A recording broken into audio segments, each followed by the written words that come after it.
What's wrong? Did you swallow your phone again? Some guy's been calling and hanging up 10 times a day for a year. Men who call too much are the worst. I bet. I just wish a decent guy would call me, instead of this spleezeball who has me too terrified to even answer the phone. Hello? Hello? Is anyone there? Welcome back, horror movie fans, to the Complete Guide to Horror podcast. Today, BP, Coop and I are discussing Scream 4, the long-awaited 2011 sequel to the runaway slasher success of 1996. In this installment, we catch up with Sidney Prescott as she battles a new Ghostface upon returning to Woodsboro to promote her new book.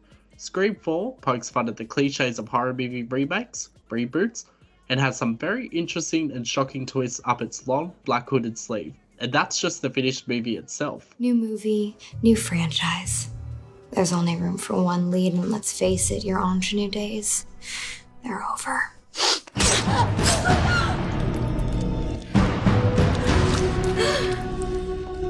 Don't tell me you didn't know this day would come. 11 years later, we're finding out that there were multiple openings that were filmed and they went with the worst one. So, If I take you back, the intro has like 2 fake outs. So it shows stab 6, then it shows stab 7. Fucking kidding me. What? That was so fucking stupid. Pure horseshit. The death of horror right here in front of us. I jumped. It scared me. A fucking Facebook killer? You're kidding me, right? I guess now it would be Twitter. That'd make more sense. Then we get to the real opening of Scream 4, where it shows the 2 girls having the cat and mouse chase with the Ghostface killer. This movie definitely talks about reboots and it parodies some reboots by directly copying some scenes from the first movie. So opening scene of Scream 4, it's the blonde female character trying to get out the garage window, like Tatum's character in the first Scream. It turns it on its head by killer kills her before the garage door even opens. But what we find is that actually there was another part to that where instead of this cat and mouse chase and the sister being thrown through the glass window, Ghostface is just there and he stabs her. Like simple but effective. There were no fake outs featuring Kristen Bell or another fake out with Anna Paquin, Katie Keene. Excuse my shitty voice. There was another actress Shanae Grimes and Lucy Hale. Lucy Hale, that's it. Hello? Who is this? The more impatient version of the person you just spoke to. I'm sorry. You don't have to be a bitch about it. Yeah, of course I don't. Eat me. You hang up on me and I'll cut through your neck until I feel bone. Who is it? It's for you. She's in like Fantasy Island. She's in Katie Keene. She's in Truth or Dare. And It was surprising going back and rewatching Scream 4 and being like, where do I know her from? I know I've seen her somewhere. And being like, oh, that's her? Why was she here? Like, so many things felt out of place with Scream 4. The one thing I will give her credit for is I never saw it coming that Jill was the killer. My friends? What world are you living in? I don't need friends. I need fans. Don't you get it? This has never been about killing you. It's about becoming you. I mean, for fuck's sake, my own mother had to die. No great loss there, so I could stay true to the original. It's sick, right? Well, sick is the new sane. You had your 15 minutes. Now I want mine! Neither did I. This was the first Scream movie that I got to see at the movies, and I remember being really excited for it and having a good time because it was like, yay, finally, I get to go to the movies to see Scream. Yeah. It's the 90s all over again. Yay. But yeah, no, I thought it was a ride. I thought I had a great time. I actually didn't mind the cameos and shit at the start. It's as silly as it is. I was like, well, yeah, obviously it's 2011. We've got it, there's got to be sort of a newer approach to this kind of shit. Yeah. And just, I don't mind the fake outs. But yeah, no, I definitely didn't see it coming. I think I enjoyed it more the first time I watched it at the movies. And when I watched it back again, I was like it was good. But I remember thinking, I think I kind of preferred this the first time I saw it. It just wasn't as good. But I think that's probably because obviously the first time you're into it trying to work out what's going on, who's it going to be, and you're part of it. This might be the same as number 2 in that like the rewatch value wasn't as good. They tried to push the idea with like the technology and the streaming and all that kind of thing, but I feel like that kind of fell on its ass and was kind of silly. Overall, pretty good. I quite like Scream 4. I felt it was better than number 3, but I also felt 4 felt detached from the first 3. Like it was still good. I just don't think it may have had like the spark or the charm maybe of the first 3 altogether as a trilogy. I did like in the 4th one where they're up in the bedroom and they're watching Ghostface kill the next door neighbor, the chick, in the window. Yeah. That was a good perspective because there's not much you can do. You're just pretty much watching it. The ending, I'm not... The ending I know was controversial, wasn't it, Justin? Because I know there was numerous rewrites for it because the audience wasn't happy. To be honest, the ending could have been left where they're in the kitchen and they're all just on the ground and the police arrive. I think that's where it should have just ended and left it with that instead of doing the stupid hospital scene. I just thought, here we go. It's still going again. We've got like 15 minutes left. What are we doing now? I guess the other annoying thing with just Scream in general is you think Sidney Prescott, after 4 times, has been told to come back again to like fight the killer. And at that point, I think a normal human would not go back a 4th time to try and kill this person. I think this is where I'd be like, nah, I'm not coming back. But it's just so like, I know it's part of the film and obviously she will come back, but I'm just like, really? Like in real life, I don't think this is going to happen. Yeah. I kind of I like that they brought it back to Woodsboro because I mean with the second the second one was some university, third one was Hollywood, so it was good to bring it back to its roots. I feel like it was definitely disconnected from 2 and 3, but I feel like they were kind of disconnected from the first one. There's a scene, the scene I do like, and I was watching on YouTube last night because there's a whole thing going around justice for Kirby because everyone thinks she was she was quite good. And there's that answer where he's asking about the remakes and she goes on the tangent about naming all of them. And there's the scene where Macaulay Culkin's brother is in it, where he's in the chair. It plays back to sort of the first one, obviously with the boyfriends in the chair. I liked how they did that sort of shot again, sort of brought it back all together, full circle. You mean the one who wears makeup and dresses like a woman? How'd you know? Turn the porch lights on.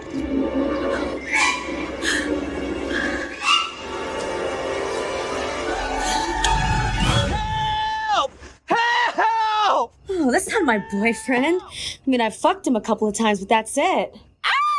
I remember when Scream 4 first came out in 2011, I was surprised by the critical negativity around it. I thought this movie predicted a lot of things. I'm not saying you needed to be a full-on Einstein-style genius to predict that the internet would pave the way for like social media influencers and people trying to get famous for killing and for doing horrible shit. But I felt like it wasn't really talked about much back then. In Scream 4, where like, here's some high schoolers, this is what they're going, they'll do anything for fame. So it did predict like influencers, TikTok, and at the same time, I felt that its approach to making fun of reboots by remaking some parts from the first Scream were genius. I don't think the movie would have worked if someone else was the killer. You know, having it be Jill, who is supposed to be the brand new Sidney Prescott, the brand new heroine, and showing that actually, no, she's the psychopath this time around. There's some parts where it's like, damn, you killed your own mother. Like, what the fuck?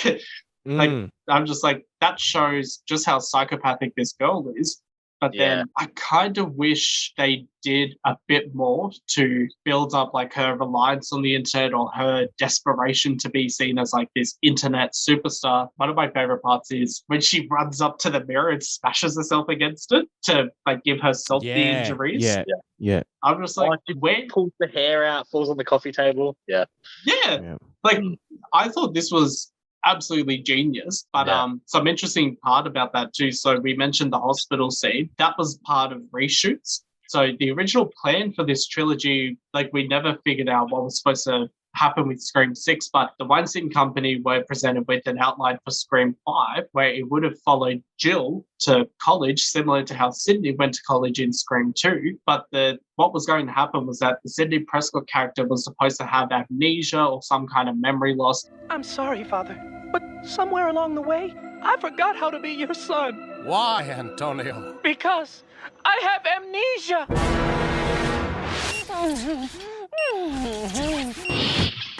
Calculon! But I thought you were... Egyptian? Before I kill you, I must ask you one question. Who am I? For I have amnesia! Let me get this straight. Does anyone here not have amnesia? I don't know.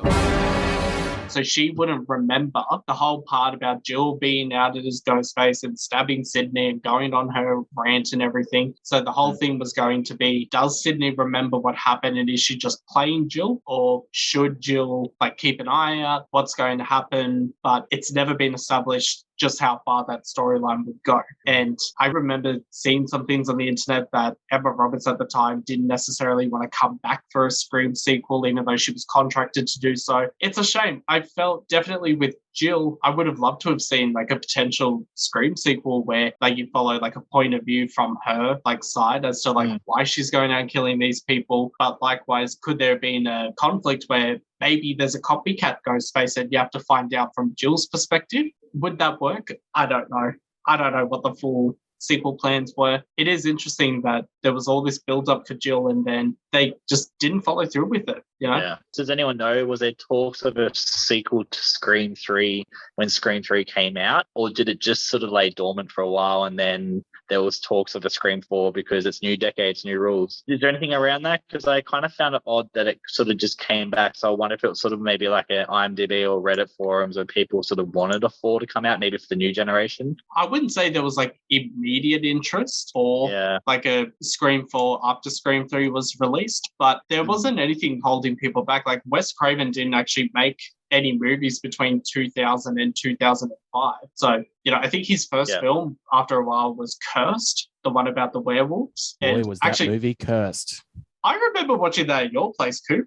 Yeah, I always liked it, but reading some of the shit about what it could have been and all the reshoots and all that kind of stuff, I would love to have known what that movie could have been. Yeah. I thought it was quite a fun ride, but it sounds like it was going to be a lot darker and a lot more messed up. Yeah, the internet as well. Most people, God, this is going back, late 2000s? When Scream 4 was in production, it would have been MySpace was dying, but Facebook was the new thing. I don't think Reddit was the thing at the time, but there were definitely IDMB forum boards. There was definite fan sites. I wouldn't be surprised if there were calls for there to be a Scream 4 back in the early 2000s.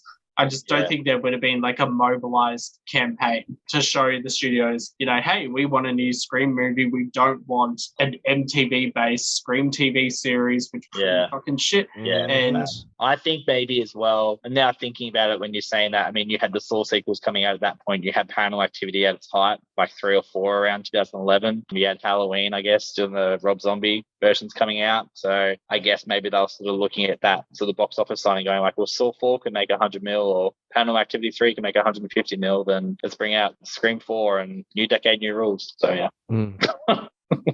Actually, you just brought up a memory too. So there were plans to actually use found footage in, I was going to say Scary Movie 4, in Scream 4. They do show little microsecond parts of it where Jill goes on a rant. She's like, to get famous, you need to do something shocking. And it shows the crappy phone camera footage of her friend getting stabbed in the stomach or whatnot. There were plans to showcase some of that more throughout the movie. It'd be oh, Ghostface left another tape or Ghostface left an SD card or something like that. But they couldn't find out ways to weave that in effectively. It would be clear that this is very disjointed. And I think at that point, found footage would have been sort of going out by 2011, 2012. It was sort of at the end of it and everyone was a bit over it at that point. So probably, I'm surprised they actually, when we're talking about it, why they may have not even thought about 3D at this point. I mean, Jackass was 2010 and that was 3D, and you had quite a few, My Bloody Valentine, you had quite a few movies out of 3D, so I'm surprised maybe they thought about anything after Avatar, all the movies that were coming out were 3D. Yeah, I never even watched that. I watched one 3D, but new, because how that back in my day, with the red and the blue plastic ones. The only one that I've seen with actual 3D glasses was one that wasn't even made to be seen in 3D, and I regret watching it because I couldn't take them off, and it was I had to watch it 3D because they're unbearable to watch anything without them with the way they set the screen up. But it was The Hobbit. Oh my god, that's the only 3D movie I've seen. I thought it's going to be the one where the traps come alive. So no. Me and my friend Natalie, we paid, this would have been $47 each at least to go watch The Hobbit in 3D at the IMAX theater. Now, I've never been a Lord of the Rings fan, but I was a Hobbit fan. I read The Hobbit when I was a kid. I thought it was a great book. But then I was always confused. How are they going to make a book that's like this thin into 3 massive movies that are like this?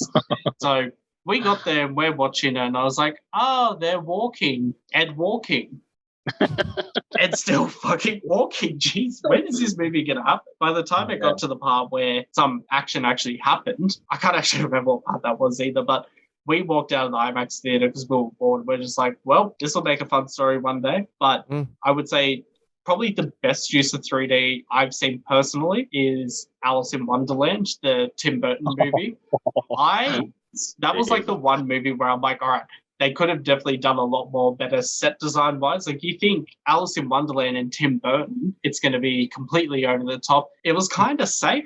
That was not a very good movie. I hated the sequel. I haven't bothered with the sequel. I've heard it's really bad. But I didn't think much of Alice in Wonderland and Tim Burton. I'm not that into Tim Burton. Oh, that's actually surprising to me. I don't know why I thought this. I thought you were a Tim Burton fan. No, man. I like the OG Batman with Michael Keaton. I'm trying to think of another example of his that I like. Ice to beat you. I can't stand Nightmare Before Christmas. The Corpse Bride's one of the worst things I've ever seen. I haven't watched Edward Scissorhands since I was a kid. Charlie and Chocolate Factory? Is that him? I didn't watch the new one, but it was him. Yeah.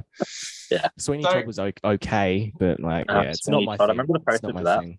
Yeah. Sorry, taking it back to Scream 4, but I will say I think this is the type of movie that actually does get better with age compared to, say, something like Scream 2 or Scream 3. In terms of rewatch quality, there's always a part that I get particularly bored, which is the sequence between where Gail gets stabbed at the barn party and all the teenagers at the house at the end. I just think they could have put something in to either speed it up or, have something a bit more interesting. But I think it actually does a really good job. I think there's so many characters in here, even though she's revealed as the killer, I love Jill. I can't say the same for I loved Roman, I loved Billy Loomis, I love Billy Loomis's mother. None of them are really that good for me. Having it be Jill, I love her. I think also having the Randy character with Rory Culkin, being the accomplice. I love that it was her turning the tables on him. And then also having Kirby. I was surprised because Hayden Panettiere, who at the time was only known for MTV style shows like Laguna Beach, shit like that. I remember thinking, why is she in this movie? I don't want to see MTV people. God, what's next? Scream 7 with Tila Tequila? Last time on A Shot at Love with Tila Tequila. LeBaron, you have a shot at love. Are you interested? Yes. I'm sorry, Dyke. It's Diane. The one thing I do like in these Scream movies is these intimidators and that. They're always so funny to Sydney or Gail. And there's one, I think it's with this one where Emma Roberts, it's get up, bitch, or get up, Sydney. And it's just so funny because I actually laugh out loud at that point because it's they're just, because they're so they're older and they're younger and they're a bit wiser. Get up, bitch. She's on the ground. She got hit into a cupboard. She can't get up. I will also say I love Deputy Hicks, the blonde female cop character, and how she's always trying to suck up to Dewey by being I made you lemon squares. I think all of us know someone in real life who is exactly like that. Yeah. But I think we've all worked with a few of those. Yeah. The scene where she's standing at the door in the police station and Gail comes up. And then Gail's trying to get in. She's like, nope. And she's like, your lemon square cakes taste like ass or something. And then Gail's like, I still got it. And walks off. I liked that for a 4th installment, it wasn't Sidney trying to prove something I'm going to come back and I'm going to do this and do that. Rah, rah, rah. It was written in a way where she was just supposed to stop there for a book tour. She didn't want to be there. And she actually did try to leave, but she was forced to stay. So it was well, they're not painting her as this, I know I'm invincible, so I can do anything, ha ha ha. She had to be, she was stuck there, so she had to rely on her own wit and her own smarts to avoid the killer. And she won again. Yeah, I do like the idea of, because isn't she technically like a suspect?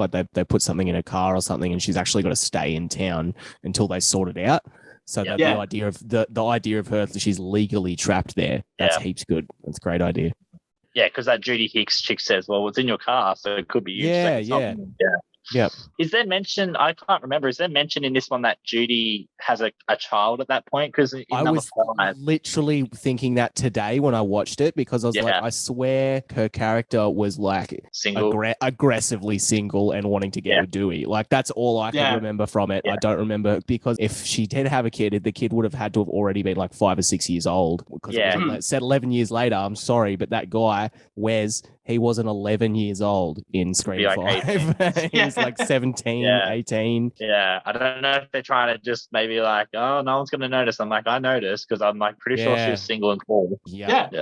When I was watching Scream 2022, being like, hold up, she has a kid, but she didn't have a kid in the fourth one. So when I rewatched Scream 4, I was looking out for any mention of, like, obviously they're not going to say like, Wes, where are you? I really think that children should not be allowed in movies. Who should play them? None. No children. Adults? They could be referred to off screen. But like, I really... Shelby, keep it down. Yeah. So imagine the movie The Sixth Sense, but we never see Haley Joel Osment. No, easy. You're like, he just told me he sees dead people. You just talk about it. Wes Craven hadn't died at that point. That's why they named the character. Yeah. But at the same time, like, even any mention, like, or like, if there were, I sound so fucking right-wing trash when I say this, but like, looking for things like, you know, a pack of diapers on like in a car or in a house or something. Like anything to allude that she has a child, but there was nothing.